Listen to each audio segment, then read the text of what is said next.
Às vezes tentei por mim mesma fazer o que achava que era o melhor.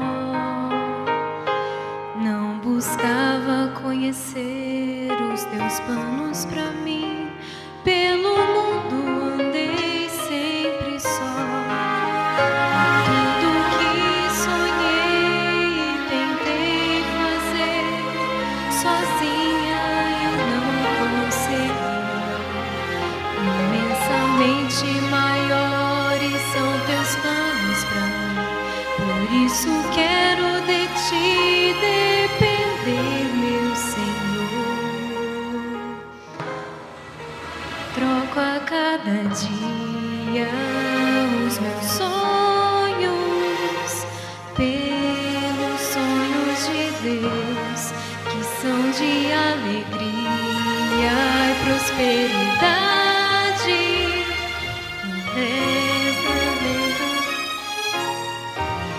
E tua voz eu pude ouvir, Senhor, quando a minha eu calei. E dos meus sonhos por fim eu desisti, quando teus planos compreendi. Hoje meu sonho, Senhor, meu maior sonho é que sonhes por mim.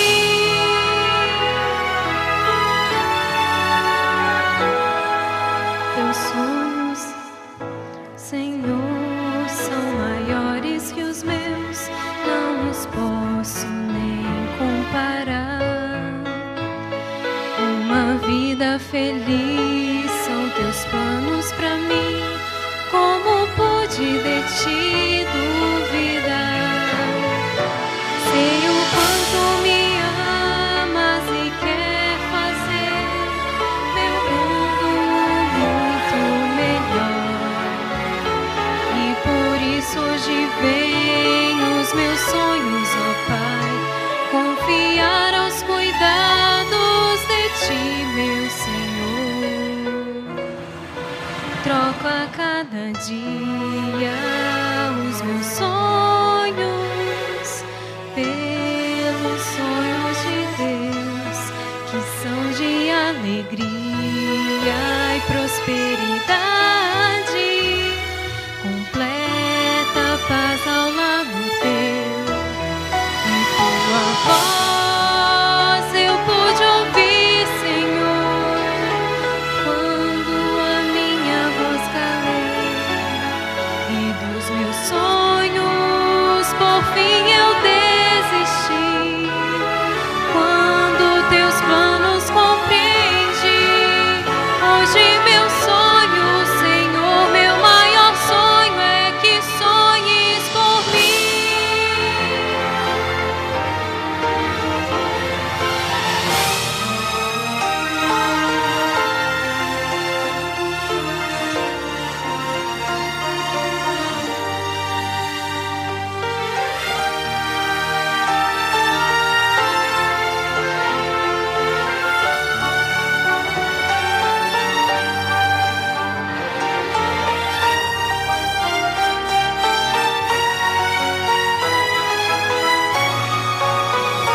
Tua voz eu pude ouvir, Senhor, quando a minha voz calei. E dos meus sonhos por fim eu desisti, quando teus planos compreendi. Hoje meu sonho, Senhor, meu maior sonho é que sonhes por mim.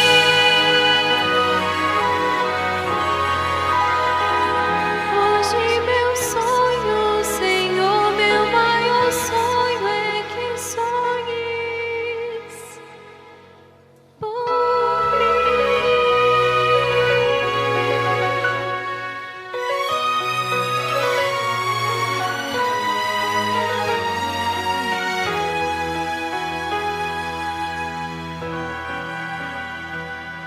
Bom que vocês vieram estar conosco e adorarem a Deus conosco, porque Deus nos criou nos salvou e também mantém nossa vida. Então servimos a esse Deus maravilhoso. Queridos, abramos a palavra em São Mateus, no capítulo 8. Iremos ler do verso 5 até o verso 13.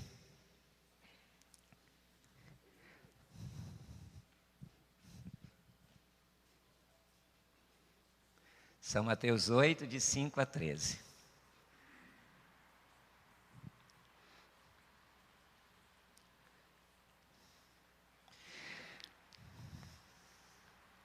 O texto diz: Tendo Jesus entrado em Cafarnaum, apresentou-se-lhe um centurião implorando: Senhor, o meu criado jaz em casa, de cama, paralítico, sofrendo horrivelmente. Vem, Jesus lhe disse, eu irei curá-lo.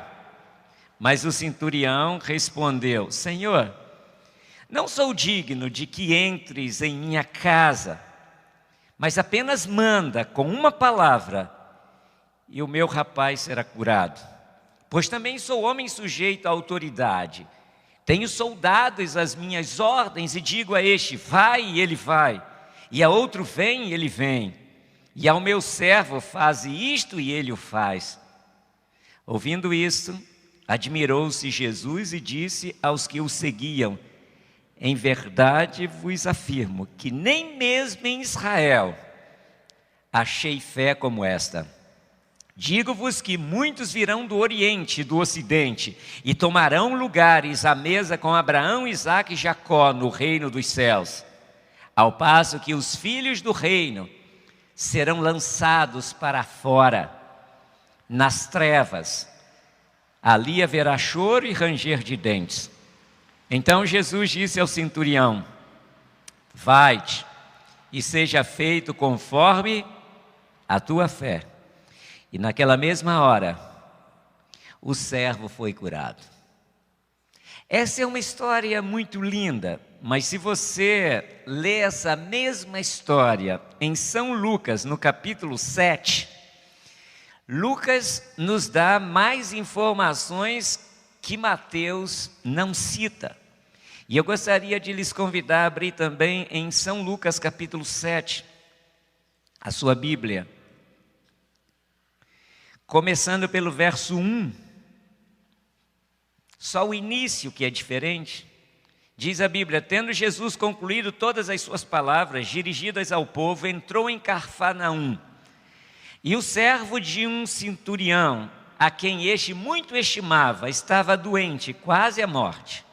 Tendo ouvido falar a respeito de Jesus, enviou-lhe alguns anciãos dos judeus, pedindo-lhe que viesse curar o seu servo.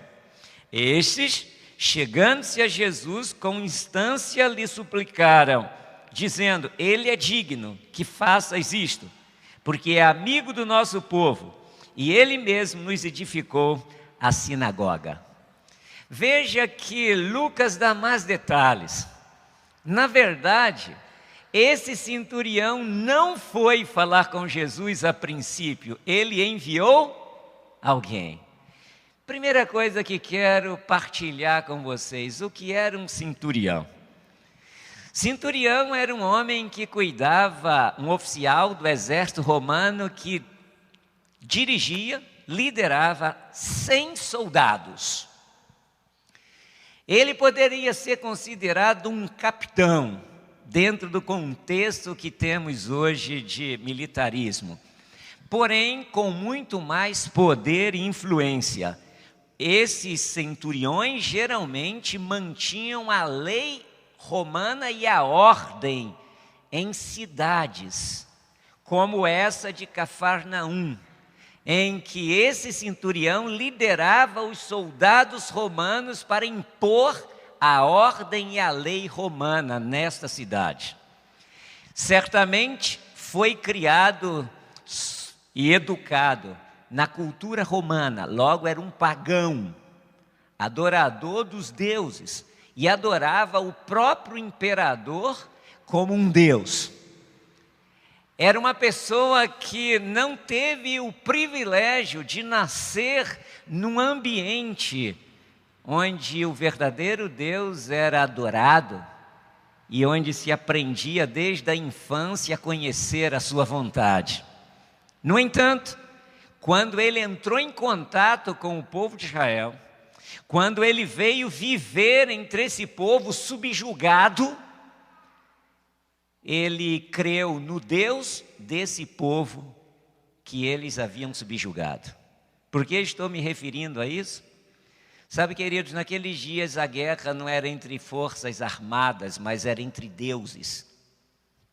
Então, a nação que subjugava a outra, cria que o seu Deus era superior ao Deus da nação vencida.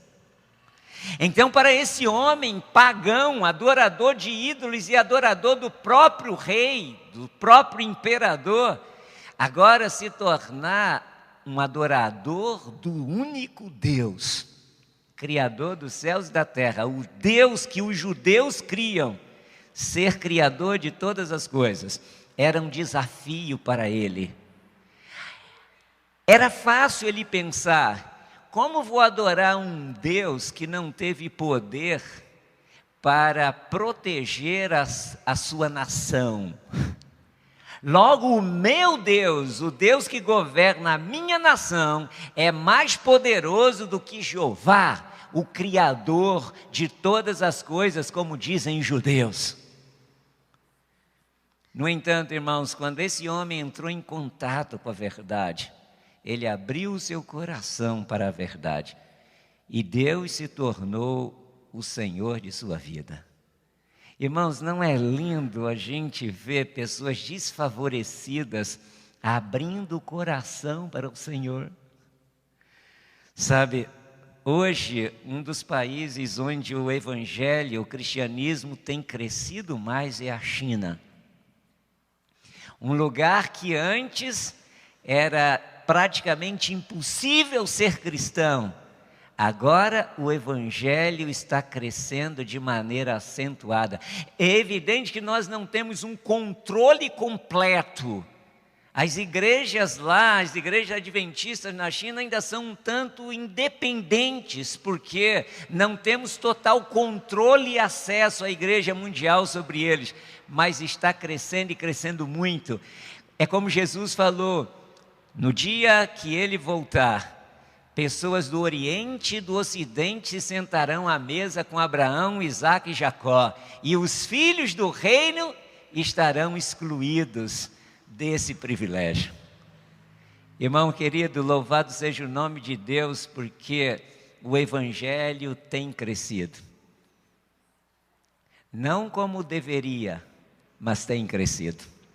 Esses dias eu estive fora do país e eu fiquei impressionado no sentido negativo.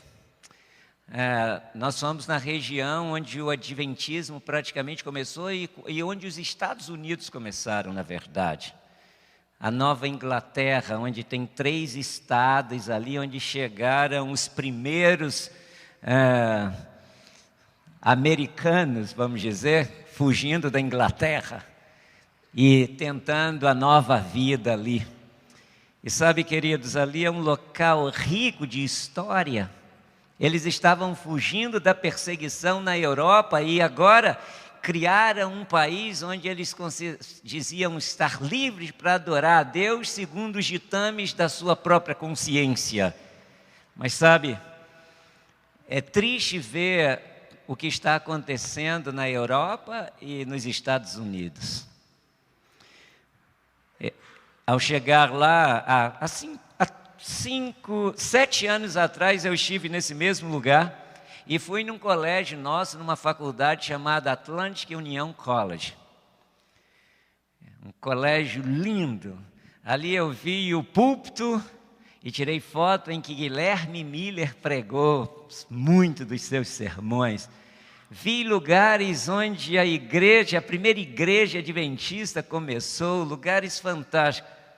Mas para minha tristeza, o Atlantic Union College não funciona mais, não tem mais o curso de teologia.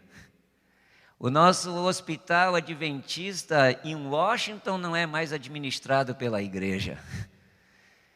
E, queridos, existem templos magníficos na Europa e nos Estados Unidos que têm se tornado bares, café e livraria, porque não tem mais adoradores para adorar nesses lugares. Mas eu louvo o nome de Deus, porque existe alguns que ainda creem. O milagre da transformação ainda ocorre, porque a Bíblia fala aqui, Paulo falando, eu creio no Evangelho, porque é o poder de Deus para a salvação de todo aquele que crê. Imagina, irmãos, esse centurião ouviu falar de Jesus, ouviu falar das coisas maravilhosas que ele fazia e pensou, ele é capaz de fazer o que eu preciso. Que fé linda, que às vezes Jesus disse, não consigo encontrar no meio do povo de Deus. Existem muitas pessoas neste mundo que ainda não têm o privilégio de conhecer tudo que conhecemos, mas aquilo que eles conhecem é suficiente para eles terem o temor de Deus e terem um coração cheio de fé. Sabe, nunca devemos discriminar ninguém, nunca devemos achar que somos mais crentes do que ninguém. Aliás, às vezes nós crentes protestantes somos um pouco, deixa eu usar uma palavra que não seja ofensiva, um tanto arrogantes. Às vezes eu ouço pessoas falarem para as outras assim, você já está salvo? Você é salvo? Você é batizado com o Espírito Santo? E coisas, frases similares. Queridos, a gente tem que aprender a respeitar as pessoas. Talvez elas ainda não tenham conseguido alcançar a mesma quantidade de informações que nós temos. Mas o importante, irmãos, nem sempre é a quantidade de informações que temos, mas quanto vivemos na prática essa informação que temos.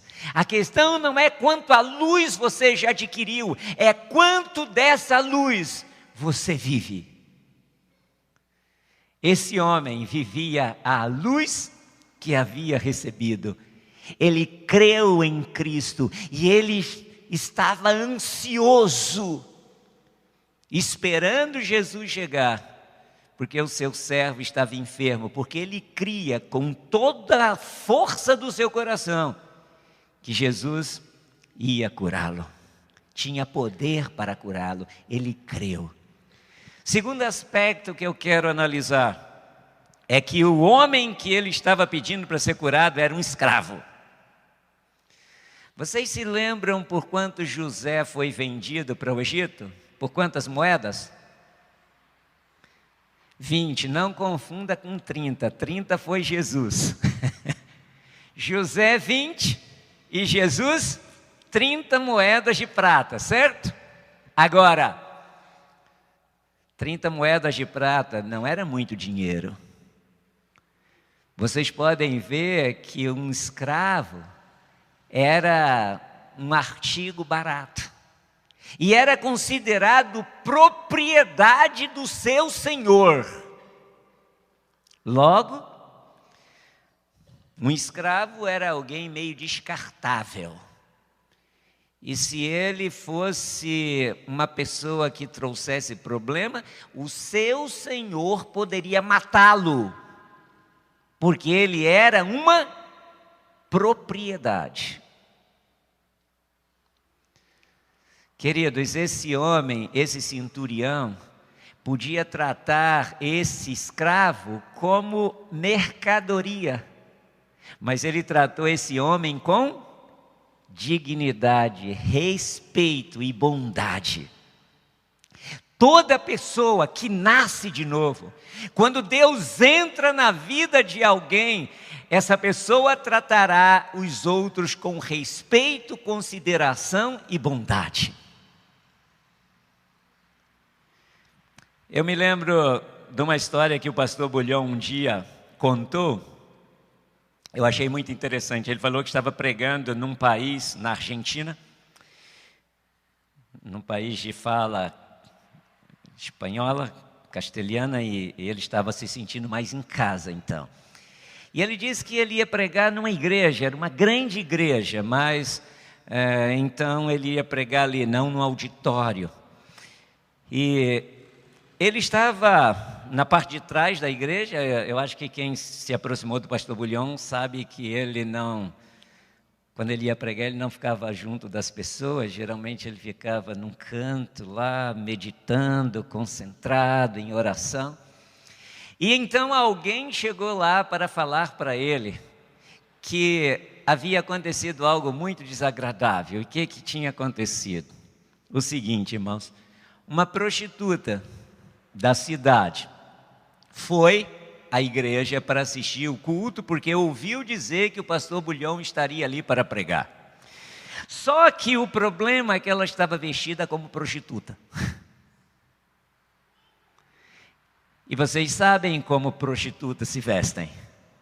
Ela não estava vestida, entre aspas, dignamente, para estar num ambiente religioso, um templo.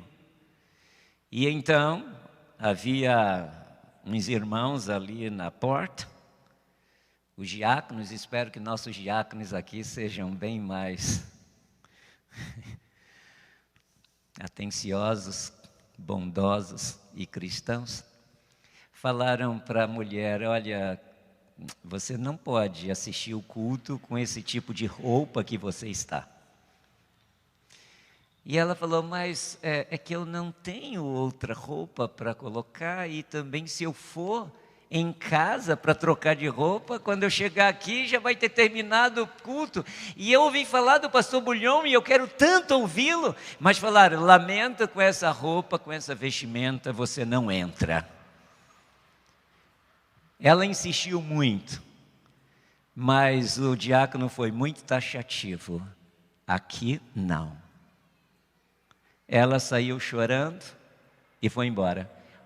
Quando contaram ao pastor Bulhão, ele largou o local onde estava e saiu correndo atrás da mulher. E a encontrou não muito longe. E ele então fez um apelo para ela, para que ela voltasse e assistisse o culto. Ela entraria na igreja com ele. E o pastor Bulhão era bom de apelo, né? Ainda está vivo. Mas naquele apelo ele não foi bem sucedido. Porque a mulher decidiu que ela não voltaria àquela igreja, porque ela não foi acolhida como deveria e como gostaria de ter sido. Irmãos, uma alma, deixa eu trocar a palavra alma, uma pessoa vale muito aos olhos de Deus. Vale muito aos olhos de Deus. Às vezes, por causa dos nossos preconceitos, a gente magoa e fecha as portas do reino para pessoas que estão carentes. E é para essas pessoas a quem Jesus disse: aquele que vier a mim, de maneira nenhuma eu lançarei fora. Sabe, esses dias atrás aconteceu algo parecido. Eu estava em Maringá, num dia de semana, fui fazer alguma atividade lá na associação e encontrei um irmão. E o irmão me falou de uma novidade. Ele achava que era novidade. Ele falou: pastor, o senhor não sabe o que está acontecendo lá na igreja de onde o senhor saiu? Não. Ele falou: agora lá tem uma unidade de escola sabatina só de gays e lésbicas. Ele falou: pastor, que absurdo. E eu estava dando glória a Deus. Ele estava achando que era um absurdo. Eu falei: irmão, essas pessoas precisam de Deus como nós precisamos. Eu dava estudos bíblicos para elas, numa classe de unidade de lar aberto. Só tinha lésbicas e gays. E eu falei para eles: irmãos, elas sabem que não poderão ser batizadas enquanto viverem essa vida, mas elas são carentes das coisas espirituais e elas precisam de Deus como nós precisamos. Nós temos é que abrir as portas para que as pessoas entrem. Oh, queridos, quantas vezes tratamos as pessoas com menosprezo. Em vez de olharmos para a face das pessoas, olhamos de cima a baixo para o tipo de vestimenta que estão usando. O que Deus quer é que possamos amar as pessoas como esse centurião amava o seu servo. A ponto de correr até Jesus e falar: olha, por favor, ajude meu servo, ele precisa do Senhor. Está havendo uma guerra tremenda na mídia, com esse pastor à frente dessa comissão de direitos humanos e das classes menos prestigiadas, porque chamam ele de racista e homofóbico. Sabe, queridos, como cristão temos que amar todas as pessoas. No entanto, temos que separar a pessoa de atos. A homossexualidade sempre será pecado, mas os homossexuais têm que ser acolhidos. Assim como as prostitutas, a prostituição é um pecado, mas nós precisamos amar as prostitutas e tratá-las com respeito e dignidade. Sabe, queridos irmãos, o que nós evangélicos estamos querendo é que a lei que vai tratar da questão da homossexualidade ou dos direitos dos homossexuais não tire de nós o direito de podermos usar a palavra de Deus para dizermos: tal atitude é pecaminosa. Nós só queremos ter o direito de podermos falar: não posso fazer casamento de 2 homens ou de 2 mulheres. No entanto, queridos, temos que respeitá-los e saber que eles podem fazer da vida deles o que eles desejarem, porque Deus nos dá o direito do livre-arbítrio. Não temos o direito de sorrir das pessoas, não temos o direito de zombar das pessoas, não temos o direito de escarnecer das pessoas, fazer piada das pessoas, sejam elas quem forem. Mas também temos que ter o direito de dizer: Deus diz que tal atitude é pecado, e chamar o povo para abandonar o pecado e andar no caminho do Senhor. Vamos amar as pessoas, irmãos, e tratá-las com respeito, sejam elas quem forem. Se você é rico e tem funcionários, trate-os com respeito. E se você é pobre e precisa trabalhar, trate com respeito seus patrões. Às vezes temos dificuldades porque donos de empresas cristãos dizem: não posso colocar cristãos para trabalharem porque eles confundem as coisas. E geralmente são os piores empregados. Por que isso, queridos? Cada um deve respeitar os seus limites e amar o outro. O servo respeitar o seu senhor e o senhor ter carinho e consideração com o servo. O centurião fez isso. E o que Deus quer é que aprendamos a respeitar todas as pessoas e amá-las de verdade. Mas não termina aqui a história. Quando eles pediram: Senhor, ajude esse homem, porque ele é muito bondoso, ele construiu a nossa sinagoga, ele ajuda muito, ele é amigo do nosso povo. Engraçado, né? Às vezes as pessoas pensam que nós somos salvos pelos méritos. Vejam que eles apresentaram o quê? Obras. Eles falaram: Senhor, ele construiu o templo. Como é fácil a gente construir um templo e achar que já estamos salvos por causa disso. Aí os ricos iam ficar bem, né? E nós pobres íamos nos danar, porque não temos dinheiro para construir um templo. Uma igreja eu mesmo não tenho. Aí o rico constrói uma coisa e se sente o máximo. A gente faz uma doação para a igreja e já acha que coisa maravilhosa. A gente faz uma doação do piano da igreja e já nos achamos com direito ao reino da glória.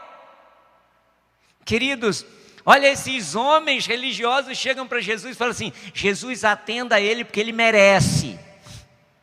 Ele construiu o templo, quero dizer, a sinagoga. Sabe, irmãos, Jesus nos aceita, não é porque merecemos. Deus nos aceita porque nós cremos naquele que merece tudo. Não vá a Jesus com autoconfiança.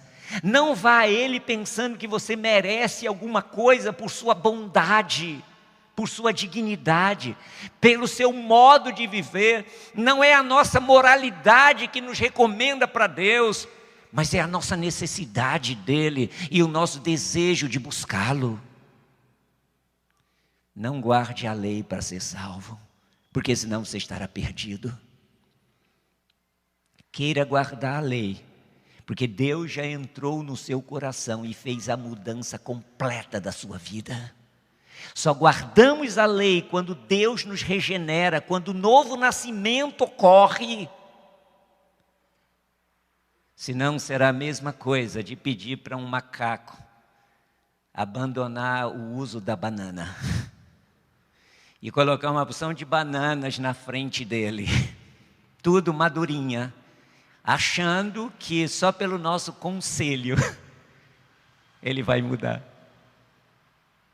Sabe, queridos, só Deus pode nos regenerar, para que então possamos obedecer a sua lei. E quando obedecemos a sua lei, não obedecemos no sentido de querer a salvação, mas por já termos sido salvos e transformados pela sua graça. E aquele que guarda a lei nunca vai reivindicar o direito da salvação por sua obediência. Pelo contrário, vai fazer como o apóstolo Paulo dizendo: Jesus morreu por nós quando nós ainda éramos pecadores. E Paulo falou assim: e eu sou o principal dos pecadores. Se Paulo era o principal dos pecadores, o que será eu? Sabe, querido, todo aquele que anda na lei do Senhor não é arrogante, mas se sente aniquilado pelo sentimento de que é um pecador e que não merece nada. Então Jesus falou: tá bom, eu vou ajudá-lo,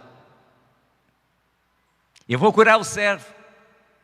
E daí o Senhor ficou sabendo que Jesus estava indo para sua casa. Ele saiu de casa correndo para dizer: não, Senhor, não venha na minha casa, eu não sou digno que o Senhor entre na minha casa, não precisa vir, eu sou um homem sujeito à autoridade, mas também exerço autoridade.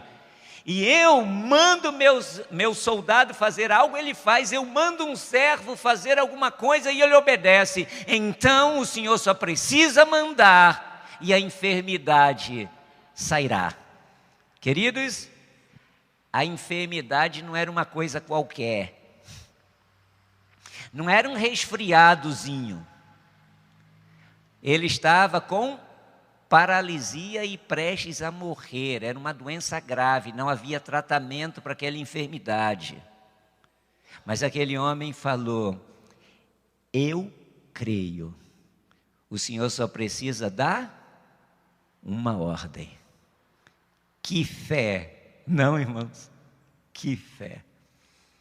Eu quero dizer para vocês que tem muita gente aí fora que não tem a mesma luz que temos, mas que talvez tenha mais fé do que nós já alcançamos. Tem mais confiança em Deus, tem grande intimidade com Deus, como quem sabe esse centurião. Jesus gostou do que ele ouviu e do que viu. E então ele disse: nem em Israel achei fé como essa. Ele estava dizendo, sabe o quê? Nem no meu povo, no povo de Deus, no povo escolhido de Deus, o povo do concerto, o povo abençoado com as revelações grandiosas do Senhor. Mas não tem gente que tenha fé como esse homem teve. No sacerdócio não encontrei isso. Não encontrei isso entre os levitas. Não encontrei isso no meio do meu povo. Grande a fé desse homem. Nunca julgue uma pessoa pela sua condição presente. Porque todos nós estamos em processo de transformação. Ou para melhor ou para pior. Crescendo ou diminuindo, mas todos nós estamos em processo. Esse homem era um homem que não deveria ser julgado por ser um centurião. Se Jesus fosse um crente tradicional, diria assim: não vou à casa dele porque ele é um centurião e é gentio. E não é justo para um judeu, não é certo um judeu entrar na casa de um gentio. Parou por ali. Mas em vez disso, Jesus falou assim: nem em Israel achei fé como essa. E eu lhes afirmo que quando vier o Filho do Homem, muitos sairão do Oriente e do Ocidente e se assentarão à mesa de Jacó. E eu quero te dar uma boa notícia: você é cumprimento dessa profecia. Você que é japonês, você que é português, você que é brasileiro, nós somos esses que viemos nos assentar na mesa com Abraão, Isaque e Jacó. Nós somos os gentios que os judeus rejeitavam, mas que ousamos crer, mesmo sem ter visto. Os judeus que viveram no tempo de Jesus viram, apalparam, puderam tocar. E Jesus disse assim: felizes os que não viram e creram. Nós não vimos, mas cremos e estamos aqui. Nós nos assentaremos à mesa com Abraão, Isaque e Jacó, no dia quando nosso Senhor voltar. Louvado seja o nome de Deus, porque Deus não exclui, Ele acolhe. Deus, Ele não maltrata, Ele abençoa. Deus não zomba nem escarnece, Ele transforma. Para que nos tornemos novas criaturas. Eu peço a Deus que nos tornemos uma igreja mais acolhedora. Que saibamos a amar todas as pessoas e que possamos acolhê-las com carinho e respeito. Sonho no dia que os homossexuais venham na nossa igreja e ninguém olhe com canto dos olhos. Todo domingo, na Central de Maringá, eu preguei por um bom tempo todos os domingos. E eu me lembro que um grupo de homossexuais vinham à igreja só no domingo. E eles se assentavam lá no fundo. Eles só entravam só quando o culto já havia começado. E quando terminava, que eu tentava ir para frente lá para cumprimentar, eles rapidamente saíam, eu nunca podia cumprimentá-los. E um dia eu fiquei pensando, eu vou enganar esses camaradas. Eu quero dar um abraço neles na saída. E não deu outra, queridos. Um dia eu terminei a oração, e quando eu terminei a oração, já deixei o microfone aqui, já despedi da igreja. E não deu tempo deles saírem tão rápido. E foi muito bom poder dar um abraço apertado em cada um deles, para dizer: aqui vocês são amados e bem recebidos. Podemos não aceitar as práticas, mas aceitamos pessoas. Que o Senhor nos ajude a termos um coração acolhedor, respeitador, que realmente ame as pessoas, sejam elas quem forem. Que o Senhor nos dê essa graça de sermos assim. É o que eu peço a Ele. Vamos terminar orando ao Senhor?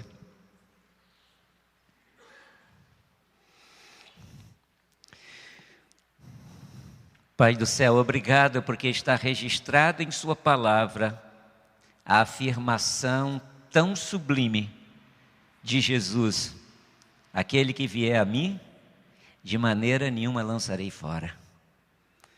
Pai, obrigado porque nós somos pecadores e nós fomos a Ti através de Jesus e o Senhor nos aceitou. Obrigado porque nós tínhamos um passado e um passado feio, mas o Senhor cancelou nossa culpa. O Senhor lavou-nos com o sangue de Jesus e nos limpou de todo o mal, de toda culpa, de todo o pecado. Pai, ajude-nos a termos respeito e carinho por aqueles que ainda não chegaram, talvez, na mesma posição que chegamos, que ainda não desfrutam dos mesmos privilégios que desfrutamos.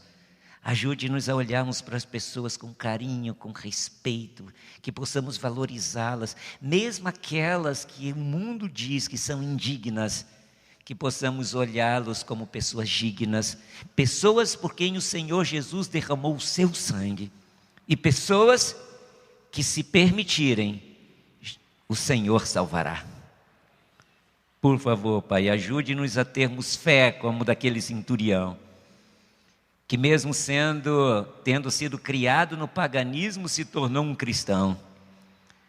Obrigado, porque o Evangelho também nos alcançou, e mesmo vivendo em terras distantes da onde o seu povo viveu, da onde Jesus andou, a gente creu, e hoje todos nós fazemos parte da sua família. Louvado seja o teu nome, que naquele dia, quando Jesus voltar, e Ele formar aquela grande mesa de salvos, que nós estejamos ali assentados com Abraão, Isaque e Jacó. Por favor, nos dê essa graça. Te peço por Jesus. Amém, Pai.